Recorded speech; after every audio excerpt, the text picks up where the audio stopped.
Soomaaliya dunyada ehel iyo sokeeyo saaxiibo kuma laha siyaasadda guracan oo dhan aanu soconiyo waxa jira saluug weyn abwaan horaa sifeeyo suugaan facweyn buu ku sargooyay sheekada nin sarbeebay ka qari ninku siiye kuufaan ninku sare wax ku sheeg sanqaraha baxaya waa sabaalo been iyo suldhawaale aan jirin sareedada dhex jiiftiyo sinta ay ku taalbaa sabab looga dhigayaa sinjiguurin ma ogalin sumad baanu leenahay Soomaali baan nahay haddaynaanu sarkicin Soomaali weyn oran ma dad kale la sugayaa madaxdan sabi u galay hadday sabata bixiyaan saamiya dameer dhali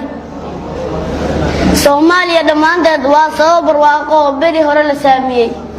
seefaha qarsooniyo ujeedada sirgaxaniyo way socon lugooyadu saboolnimada baadiyo faqriga silacana sid bay nooga dhigayaan haddii nabadii suus galay qabiilkiina subaacyahay runtii seeta lagu xiray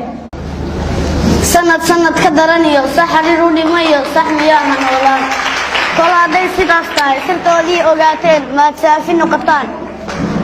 oo sanacadaaliyo saakhiriinta nacabka waddankaba ka saartaan haddaynaanu sare kacin Soomaali weyn oran ma dad kale la sugaya